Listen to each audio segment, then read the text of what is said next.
Les amis, bonjour, j'espère que vous allez bien et bienvenue une fois de plus sur une nouvelle vidéo. On continue le challenge. Pour ceux-là qui ne le savent pas, me suis lancé un défi de faire 31 vidéos pendant 31 jours. Et l'aventure se poursuit une fois de plus aujourd'hui. Pour ceux-là qui ont raté les précédentes vidéos, je vous invite à regarder ces vidéos. Peut-être ça va être d'une grande aide pour vous pour pouvoir développer votre mix et votre mastering. Aujourd'hui, nous allons voir comment faire du mastering, comment démarrer un mastering avec deux effets. Et ces effets que je vais partager avec vous, ce sont des effets que j'utilise quotidiennement. En fait, c'est une console analogique et un compresseur. Maintenant, le plus important ici, c'est de comment les utiliser. Et ici, nous allons nous servir d'abord de deux outils qui est d'abord quoi? Nos yeux. Généralement, on ne s'en rend pas compte lorsque nous sommes en train de travailler, surtout lorsque nous débutons. Nous allons d'abord ces facultés de regarder d'abord avec les yeux, de voir comment est-ce que notre oscillateur-ci est en train de travailler. Mais l'usage des yeux ne garantit pas le résultat final. Et pour ce faire, nous allons également utiliser notre oreille pour pouvoir déterminer si le timing, si l'effet recherché ou alors si la réponse à cette manipulation nous convient le plus. Avant d'y en venir, les gars, si vous êtes nouveau sur la chaîne, je vous invite à vous abonner, à partager, à commenter, à liker, surtout activer la cloche de notification pour ne rater aucune de nos prochaines vidéos. Nous allons directement entrer dans le vif du sujet avec ces différents effets que je vais vous partager avec vous qui sont d'abord très simples d'utilisation. Beaucoup d'entre vous le connaissent, mais beaucoup d'entre vous ne savent vraiment pas comment en tirer le plein potentiel. Là, j'ai à ma disposition d'abord ma console ma console analogique, pardon. Et ici, maintenant, je vais utiliser un autre qui est le compresseur. Pour ce faire, je vais d'abord mettre ce potard à 0. Ça, c'est l'une des opérations à faire au cas où si vous avez oublié. Moi, particulièrement, je le fais directement ainsi. Pour pouvoir bien utiliser cette console analogique, moi, particulièrement, avec cet effet, on peut créer du délai, on peut créer des bruits et également, on peut rendre ce côté analogique. Comme vous voyez cela, nous avons une console à bande analogique. Et pour créer du délai, il y a ce potard que vous pouvez utiliser. Et pour ajouter des bruits, vous utilisez également ce potard-ci. Et je tiens également à le rappeler ici là que cette console analogique ici peut gérer entre guillemets la dynamique de votre production musicale. Donc, elle peut au moins enlever quelques dB.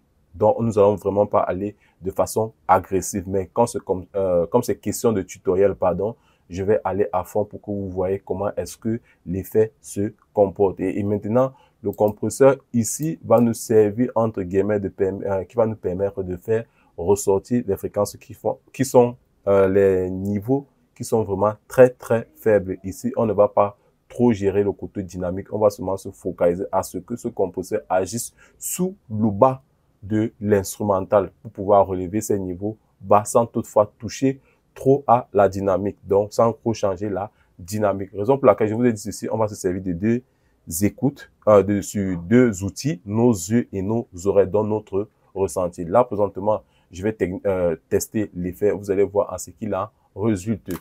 Je vais commencer d'abord par ma console analogique. Le premier potard que moi particulièrement, lorsque j'ouvre cet effet, je touche au flux que voici ici. Je le mets à 300, je ne dépasse vraiment pas ce bouton. Et après, je joue avec ces deux potards-là. Et j'utilise bien évidemment l'outil en mode liaison, si je peux le dire ainsi.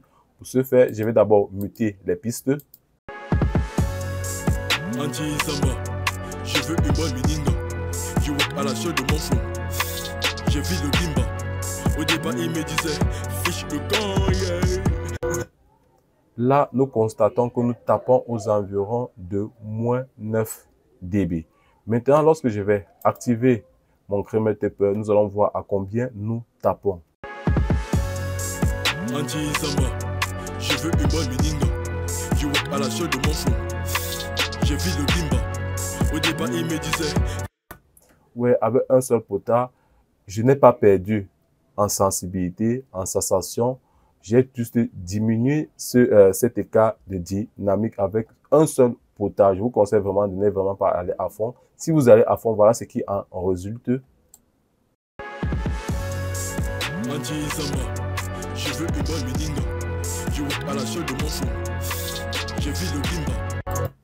Vous rendez compte que vous êtes en train quasiment de détruire le signal de votre projet. Maintenant, nous allons essayer de faire en sorte que notre aiguille tape aux environs de plus 1 dB. Je veux une bonne meninga. Je veux à la sueur de mon front. Je vis le bimba.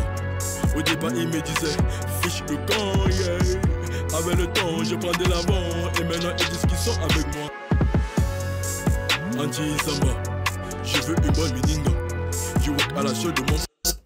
Là, nous sommes déjà bien au niveau. Nous nous rendons compte qu'au départ, nous tapons aux environs de moins 9 dB.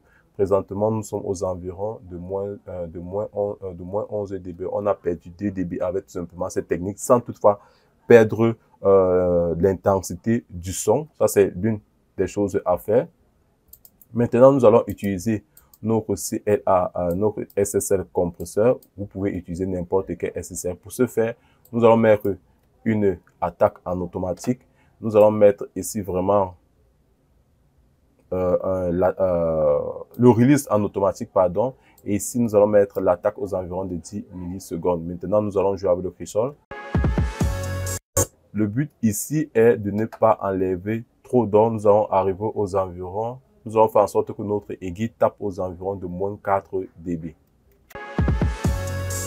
Anti-Samba, je veux une bonne meninga. Je veux à la sueur de mon front. Je vis le bimba. Au départ, il me disait, fiche le camp, yeah. Avec le temps, je prends de l'avant. Et maintenant... Lorsque je fais cette technique ici, généralement, on appelle ça de glue. Moi, particulièrement, je voudrais que le kick, mon compresseur, agit sur le kick, mais pas brusque, et touche également la caisse claire. Raison pour laquelle il faut utiliser cette technique-là. Anti-Samba, je veux une bonne meninga. Je veux à la sueur de mon front. Je vis le bimba. Vous vous rendez compte, dès le départ, on était à moins 9 dB. Nous sommes maintenant... Nous sommes aux environs de moins 14 dB. Maintenant, qu'est-ce qu'il faut faire? Il faut remplacer le gain perdu. Anti-Samba, je veux une bonne meninga. Je veux à la sueur de mon front. Je vis le bimba. Au départ, il me disait, fiche le camp, yeah. Avec le temps, je prends de l'avant. Et maintenant, ils disent qu'ils sont... Nous allons faire un avant et après. Je vais désactiver tous les effets. Anti-Samba, je veux une bonne meninga. Je veux à la sueur de mon front. Maintenant, avec les effets. Anti-Samba, je veux une bonne meninga. Je veux à la sueur de mon front. Je vis le bimba. Au départ, il me disait, fiche le camp, yeah. Avec le temps, je prends de l'avant. Et maintenant, ils disent qu'ils sont avec moi. Bon, bref, les gars, vous avez vu comment je gagne vraiment en intensité avec ces deux effets. Je tiens à rappeler comment particulièrement je les utilise continuellement dans mon processus de mastering. Et dans mon processus de mastering, peu importe le projet, j'utilise les mêmes techniques. À la différence près est que généralement, je peux ajouter un compresseur multibande lorsque je rencontre un problème après. Bref, les gars, je ne voudrais vraiment pas être très long par rapport à cette vidéo. Si vous avez aimé, je vous invite à vous abonner, à partager, à commenter, à liker. Et pour petit rappel, pour ceux qui ne le savent pas, ma formation sur comment mixer sa voix est toujours disponible. Toutes les informations possibles sont dans la description. Et je voudrais également évoquer à ceux-là qui téléchargent la formation, ça ne sert vraiment à rien. Parce que tant que je ne donne pas l'autorisation, vous ne pouvez pas entrer en possession de cette formation. Sur cela, portez-vous bien. Ciao.